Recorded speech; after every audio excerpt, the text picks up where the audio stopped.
문서 위조의 횡령까지 복지시설의 비리가 잇따르고 있습니다. 복지시설 운영 무엇이 문제인지 취재했습니다. 홍준표 대표는 대구에서 출마하지 않을 것이며 대구를 정치의 근거지로 삼을 것임을 재확인했습니다. 당 안팎에서는 당대표가 험지 대신 텃밭에 안주한다는 비판이 일고 있습니다. 어제 대구의료원 화재는 게임 중독인 10대가 병원을 탈출하기 위해 불을 지른 것으로 드러났습니다. 시청자 여러분 안녕하십니까? 계속해서 대구 경북 소식입니다. 대구에서 복지시설 비리가 잇따라 적발되고 있습니다. 한 복지재단에서 20억 원 횡령이 드러나 아동복지시설에 6개월 사업정지 명령이 내려졌는데 시설에 있던 20여 명의 아이들은 뿔뿔이 흩어질 위기입니다. 또 다른 복지시설은 서류 조작과 회계 부정 등의 혐의로 경찰 수사를 받고 있습니다. 어떤 상황인지 윤영균 기자가 보도합니다. 대구 북구에서 아동복지시설과 어린이집, 노인의료복지시설을 운영하는 복지재단 전 대표가 지난 2010년부터 20억 원가량을 횡령해온 혐의로 구속됐습니다.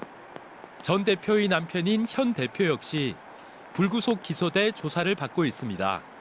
북구청은 어린이집에 대해서는 시설 폐쇄, 노인의료복지시설에 대해서는 시설장을 교체 조치하고 보조금을 환수하기로 했습니다. 문제는 부모가 없거나 부모가 키울 형편이 안 되는 아이들이 생활하고 있는 아동복지시설입니다. 북구청은 아동복지시설에 대해 6개월간 사업을 정지하라는 결정을 내리면서 25명의 아이들이 뿔뿔이 흩어질 처지입니다. 아이들 졸업도 해야 되고 그 중간에 이제 한 2달 동안은 아이들이 좀 마음을 좀 추스려가지고 그러다 3월에 이제 신학기부터 다 시설로 전환해갖고.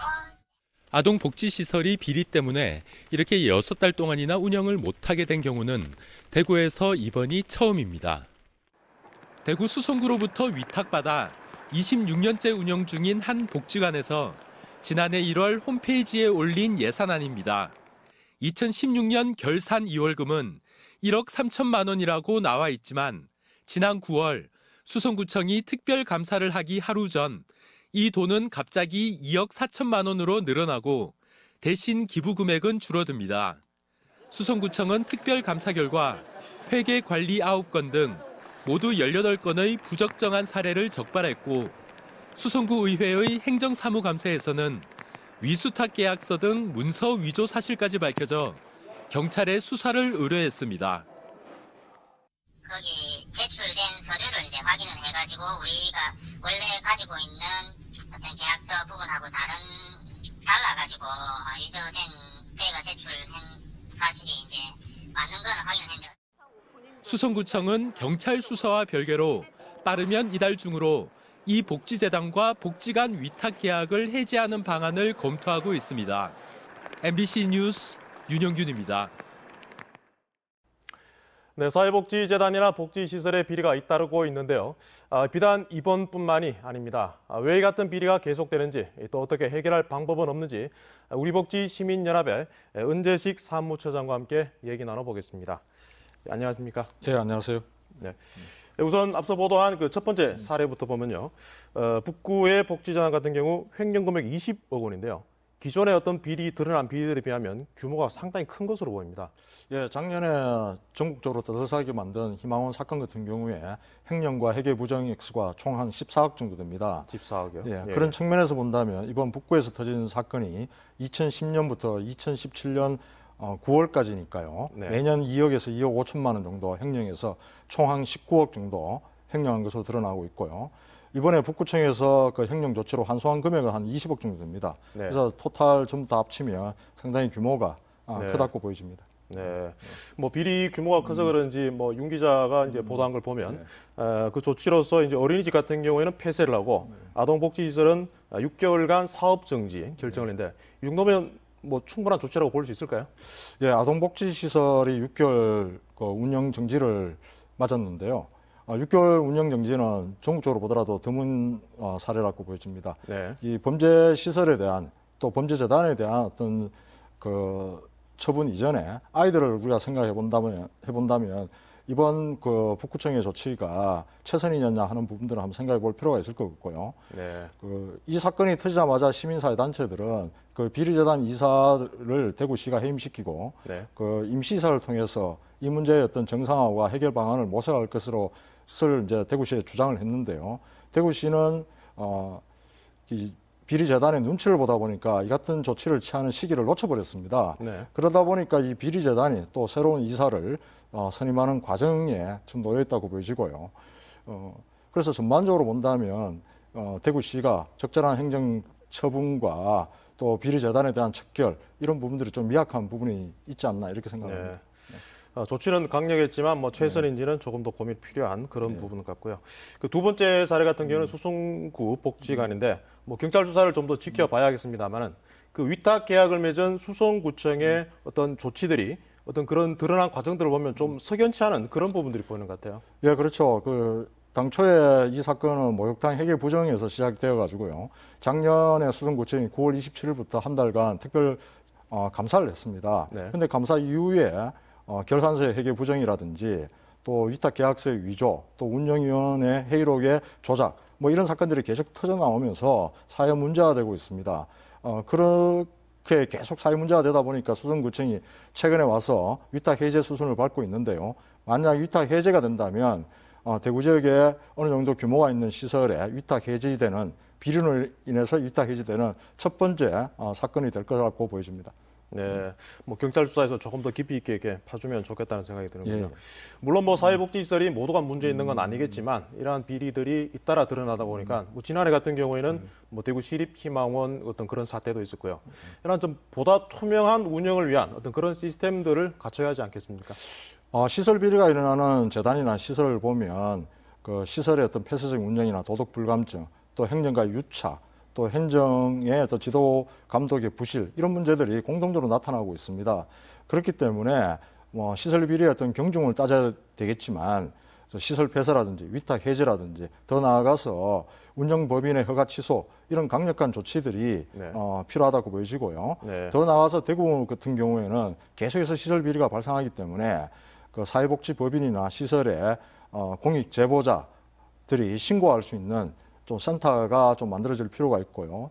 그 내부 공익 제보자들의 신분만 보장된다면 이 시설 비리는 확 줄일 수 있는 계기가 될 네. 거라고 보여집니다. 네, 네, 잘 알겠습니다. 오늘은 여기까지 듣도록 하겠습니다. 네, 고맙습니다. 네, 감사합니다. 자유한국당 당협위원장 공모에서 홍준표 대표가 대구 북구 의뢰 신청했습니다. 당 안팎에서 선거하기 쉬운 텃밭에 안주한다는 비난을 받고 있는 가운데 홍 대표는 대구에서의 총선 불출마를 선언했습니다. 보도에 김은혜 기자입니다. 홍준표 대표는 자유한국당 대구시당 신년 인사회에 참석해 대구 출신 대통령이 당과 나라 발전의 주역이라고 언급했습니다. 박정희 장군이 그때 따로 시작했고 소득 3만 달러를 바라보는 선진국이 되었습니다. 당협위원장 공모에서 대구 북구 의뢰 지원한 것은 국회의원 출마를 위한 것이 아니라고 해명했습니다. 대구를 근거지로 해서 정치를 하겠다는 뜻이지 대구에 출마하겠다는 뜻은 절대 아닙니다. 그럼에도 김태흠 최고위원을 비롯한 당 안팎에서 홍 대표가 당의 텃밭에 안주하며 지지 기반 확장을 포기했다는 비난이 잇따르고 있습니다.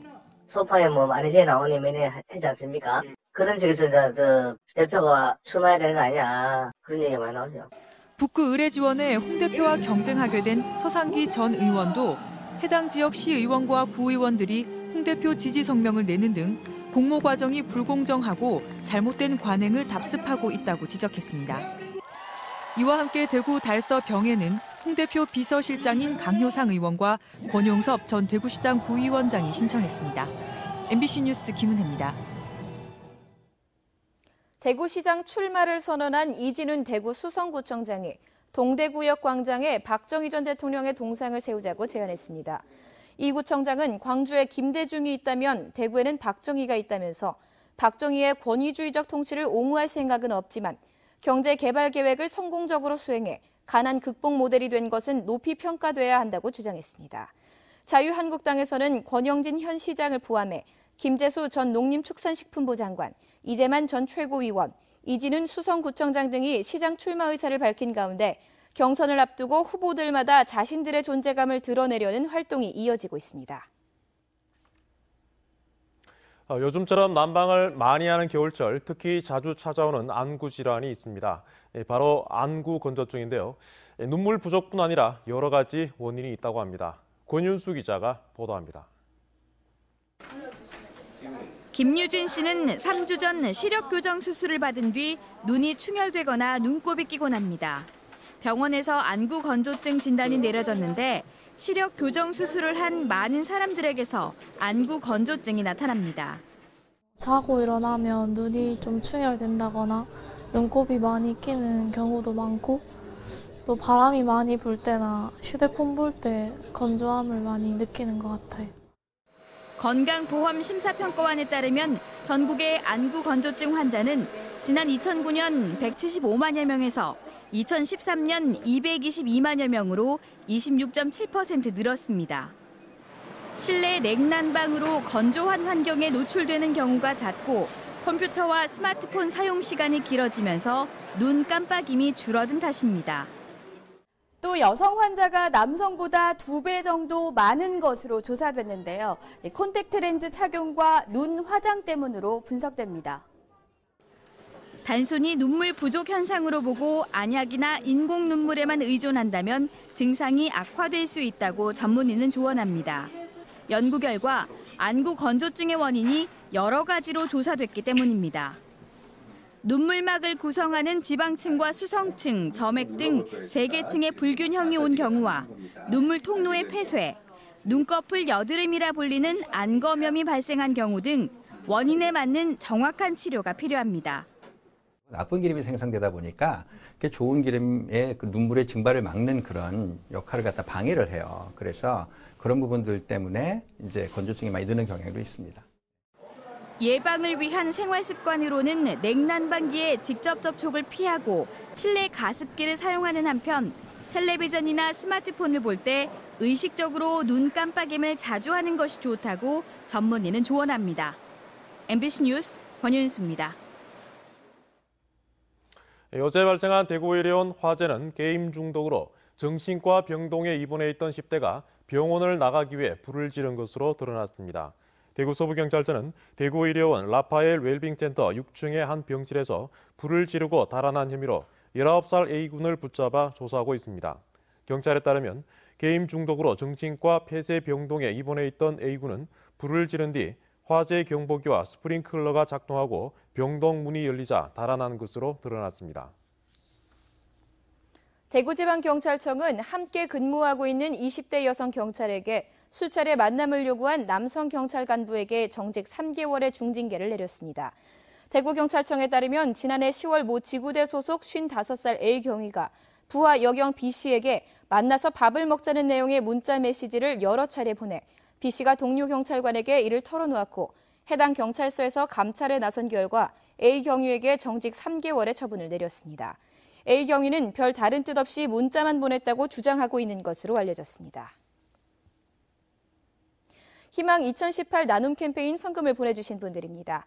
재단법인 남양공원묘원 대표 김호수 100만 원, 성주군 용안면 덕평리 주민일동 57만 원, 용정 1, 2 주민일동 52만 원, 주식회사 금호금속 대표 김균철 50만 원 보내주셨습니다.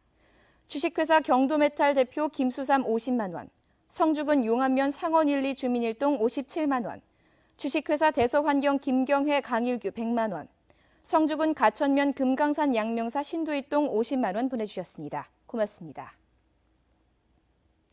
프로야구 삼성 라이온즈의 신임 임대기 구단주 겸 13대 대표이사가 취임했습니다. 임대기 신임 구단주는 사자가 자세를 바꾸면 밀림이 긴장하고 2018년은 움츠렸던 사자가 도약하는 해가 돼야 한다며 취임과 함께 앞으로의 구단 운영 방향을 밝혔습니다. 또 오늘 삼성은 2018 시즌 새 캐치프레이즈인 뉴 블루 뉴 라이온즈를 공개했습니다.